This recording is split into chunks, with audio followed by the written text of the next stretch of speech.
Contrairement à la croyance populaire, le REER n'est pas seulement pour la retraite et le CELI n'est pas seulement pour avoir du plaisir. Laissez-nous vous prouver le contraire.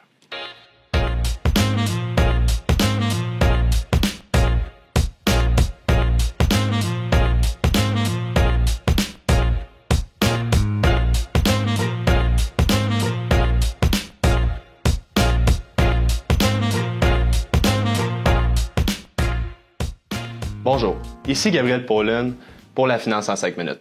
Aujourd'hui, on parle d'investissement. Chaque capsule, on aborde un sujet différent pour que vous en appreniez davantage sur vos finances, mais aussi sur les opportunités qui s'offrent à vous.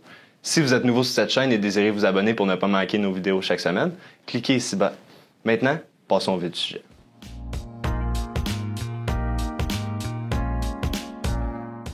Il existe divers moyens d'épargner, que ce soit par votre compte épargne, l'achat d'immeubles ou la rénovation de votre maison ou par divers produits d'assurance. Mais ici, on va se concentrer sur 3 comptes en particulier: le REER, le CELI et le non enregistré. Voici un petit tableau vous expliquant les principales caractéristiques de chacun. Pour les plafonds de cotisation 2020, le CELI offre un maximum de 6 000 $. Le REER, quant à lui, il s'agit de 18 % de votre revenu et un seuil maximum avoisinant les 27 000 $. Pour le non enregistré, il n'y a aucun plafond de cotisation. Le compte REER et le compte CELI offrent des cotisations qui sont cumulatives, c'est-à-dire que si vous ne cotisez pas pendant une année, votre cotisation s'ajoute à celle de l'année suivante. Pour le non enregistré, il n'y a aucun plafond de cotisation, donc aucune cotisation cumulative. Vous pouvez cotiser comme vous le voulez.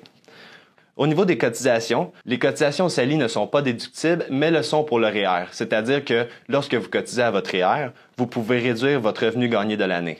Pour le non enregistré, il s'agit de la même règle du CELI, les cotisations ne sont pas déductibles. Pour les retraits, le CELI est comme un compte chèque. On peut retirer de l'argent comme on le veut sans avoir d'impact fiscal. Au niveau du REER, lorsqu'on retire un montant, il faut ajouter ce montant à notre revenu de l'année. De là, dire on paye de l'impôt quand on retire de l'argent d'un REER.